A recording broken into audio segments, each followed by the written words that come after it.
Disclaimer: the following content is based on The Intelligent Investor by Benjamin Graham.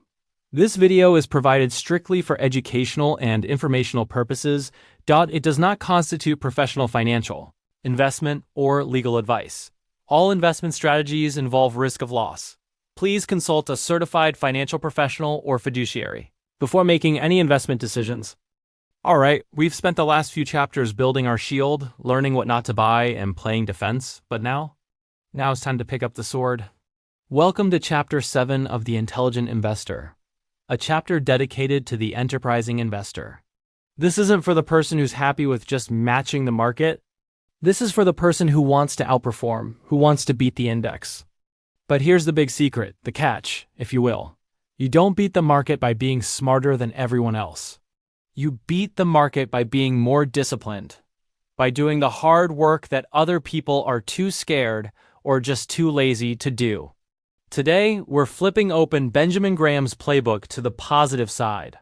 We're going to learn how to hunt for bargains, how to find those rare opportunities to buy a dollar for 50 cents. So grab your magnifying glass because we're going bargain hunting.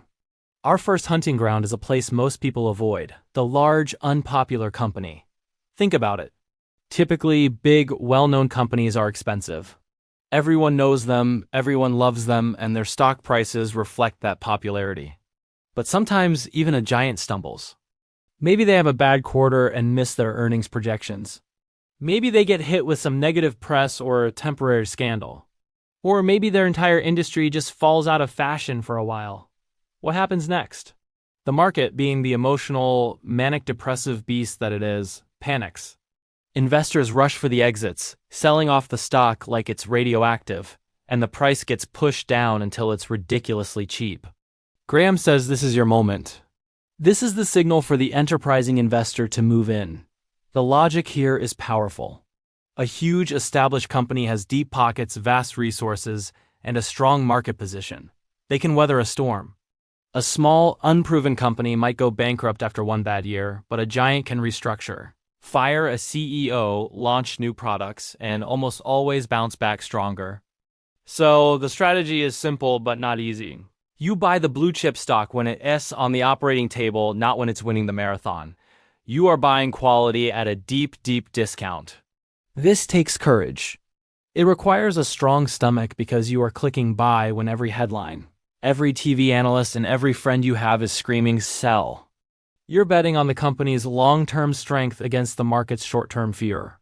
This is classic contrarian investing, and it's the first tool in our offensive arsenal. Now for our second strategy, perhaps Graham's most famous and most powerful technique of all. It's often called cigar butt investing, but Graham referred to them as bargain issues. This is where things get really interesting. He specifically looked for companies that were trading on the stock market for less than their net working capital. This sounds a bit technical, but the concept is incredibly simple and brilliant. Let's break down the math. Imagine a company has certain assets that are very liquid, meaning they could be turned into cash quickly. Let's say it has $100 million in its bank account. It also has $50 million worth of inventory products on its shelves ready to be sold. Let's keep it simple and say it has zero debt. So, its total liquid value or net working capital is $150 million. Now imagine you look at the stock market, and the total price for the entire company, its market capitalization, is only $100 million. Think about what that means. You could theoretically buy the entire company for $100 million, and the first thing you'd find inside is $150 million in liquid assets. You're literally buying cash at a 33% discount, and you get the rest of the business, the brand name, the factories, the machinery, the employees for absolutely free. It's like buying a wallet for $10 and finding $15 inside. This is what Graham called a net-net. It's the ultimate bargain. The catch? These companies almost always look terrible on the surface. They're usually losing money, their sales are declining, and they're in unglamorous industries. They are the ugly ducklings of the stock market. But the opportunity lies in the math. Graham knew that even if the company decided to shut down and liquidate everything tomorrow, the investors who bought at that cheap price would likely make a profit.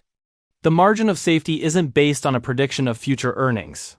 It's baked right into the balance sheet.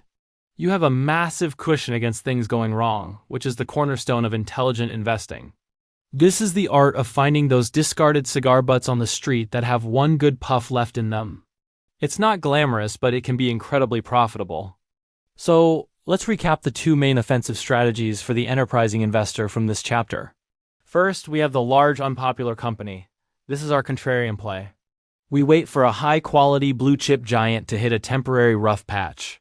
While the market panics and sells, we step in and buy that quality business at a discount, confident in its ability to recover over the long term. This requires emotional fortitude. Second, we have the bargain issue, or the net-net. This is our deep value, quantitative play. We scour the market for ugly, unloved companies trading for less than the value of their current assets minus all their liabilities. Our safety here comes not from a story about a great future, but from the cold, hard numbers on the balance sheet. This requires diligence and a willingness to look where no one else is looking. These two approaches form the foundation of an active, enterprising investment policy. They are not about outsmarting the market with complex algorithms or inside information. They are about discipline, patience, and doing your homework. It's about being a business analyst, not a market speculator. Whether you're buying a temporarily troubled giant or a statistically cheap microcap, the principle is the same. Find a significant gap between the price you pay and the value you get. That is the essence of beating the market, and it's the path of the true intelligent investor. Alright, so we've covered the defensive investor, who plays it safe, and the enterprising investor, who hunts for bargains. But Benjamin Graham, the master himself, had one more level, a sort of pro tier for the truly dedicated. These are special situations, the kind of investing that requires you to put on a detective hat and dig through some pretty complex stuff. It's not for everyone, but the potential rewards are why the pros love it. First up is what's called arbitrage. This isn't about fancy algorithms. It's simpler in concept. Imagine Company A announces they're buying Company B for $10 a share. But right now, Company B's stock is only trading at $9.50. An enterprising investor might buy shares of Company B, knowing that when the deal closes, they'll be worth $10. That 50-cent difference is their profit. Now, why isn't it already $10? Because deals can fall through, there's risk involved. The government might block it, or financing could collapse. The arbitrager's job is to figure out the real probability of the deal succeeding. If they're right more often than they're wrong, they make consistent, market-beating returns. It's less about forecasting a company's future, and more about analyzing the legal and financial details of a specific transaction. Next, we have spin-offs. This happens when a huge corporation decides to separate one of its divisions into a brand new, independent company. Think of a giant like General Electric spinning off its healthcare or energy business. Why is this an opportunity? Often, the parent company is so massive that the smaller division was just a rounding error on its financial statements. It was neglected, misunderstood, and unloved by Wall Street analysts who were focused on the bigger picture. When it becomes its own company, it's suddenly free. A new, motivated management team takes over, focused solely on making this one business succeed. For a little while, nobody pays attention to it. Big institutional investors who own the parent company might even sell their new shares immediately. Because the spin-off is too small for their massive portfolios. This creates a temporary price dip, and that's where the opportunity lies. An investor who does their homework can pick up shares in a good, newly independent business before the rest of the market realizes its potential. The third and perhaps most intense category is bankruptcy workouts. This is where you're not just reading financial reports. You're reading legal documents and court proceedings. When a company goes into bankruptcy, it doesn't always mean it's dead. Often it's just reorganizing. The goal is to restructure its debt so it can survive. The enterprising investor in this space isn't usually buying the stock, which often gets wiped out.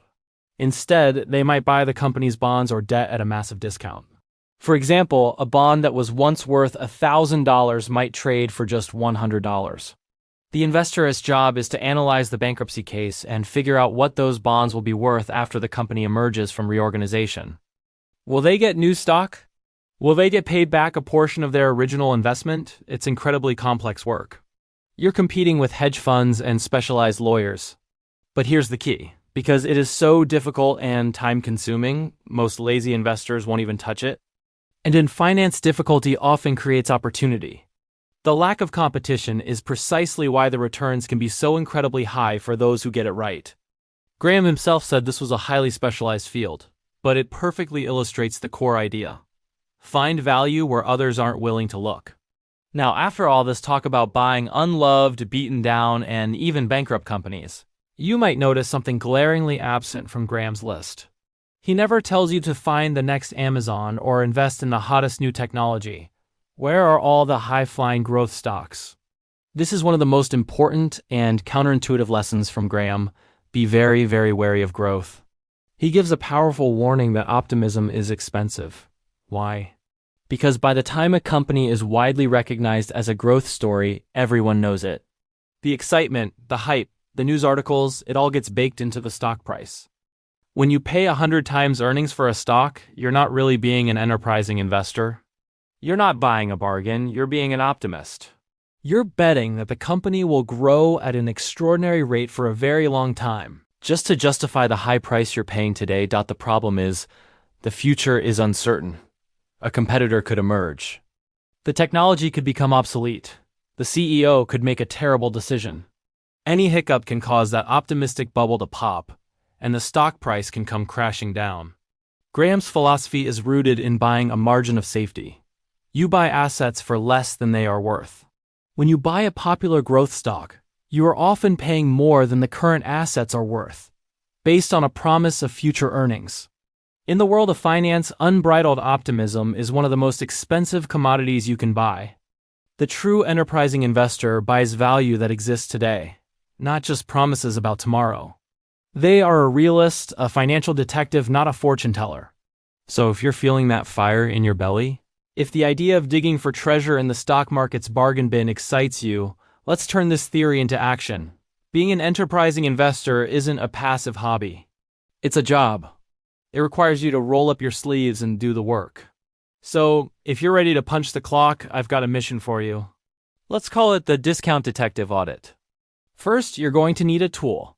Open up a stock screener. There are great free ones online like FinViz or Yahoo Finance. These tools let you filter through thousands of stocks to find the ones that meet specific criteria. This is your magnifying glass. Second, we're going to filter for value. The most classic Graham metric is the price-to-book ratio, or PB, set a filter for companies with a PB ratio under 1.0. What does this mean? The book value is, in simple terms, the accounting value of a company's assets minus its liabilities. A PB under 1 means you are theoretically paying less for the stock than its assets are worth on the books. It's like buying a $10 bill for $9. It's a fundamental sign of a potential bargain. Third, let's filter for size and safety. Set the market capitalization to large cap, which usually means companies worth over $10 billion. Why? Because large companies have more resources, established brands, and access to credit. They have the financial muscle to survive a tough year or even a recession. We're looking for strong companies that are temporarily struggling, not small companies that are on the brink of collapse. Now for the most important part, the investigation.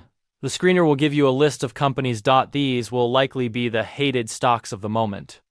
The news about them is probably terrible. Their industry might be out of favor. This is your list of suspects. Your job as the discount detective is to look at each one and ask the critical question. Is this company actually dying, or is it just having a really bad year? Is there a temporary problem, like a product recall, a bad management decision that can be fixed, or a cyclical downturn in their industry? Or is there a permanent problem like their entire business model is becoming obsolete? If you conclude it's just a bad year, you've found a potential enterprising investment. The strategy is simple. You buy it while it's unloved and cheap. You wait patiently for the problems to be solved and for the business to recover. And then, eventually, you sell it back to the trend followers and optimists once it becomes popular and expensive again. You buy fear and you sell greed. Now, a word of caution. If looking through financial statements and analyzing business problems sounds completely exhausting to you, that is perfectly okay. There's absolutely no shame in staying a defensive investor and focusing on index funds. It's a proven path to success. But if you want to take a more active role, if you enjoy the thrill of the hunt and have the discipline to go against the crowd, then becoming an enterprising investor could be an incredibly rewarding journey. It's about mastering the market's mood swings, not being a victim of them. Thanks so much for watching. If you got value out of this breakdown of Graham's philosophy, do me a favor and hit that like button and subscribe for more deep dives into the world of smart investing. See you in the next video.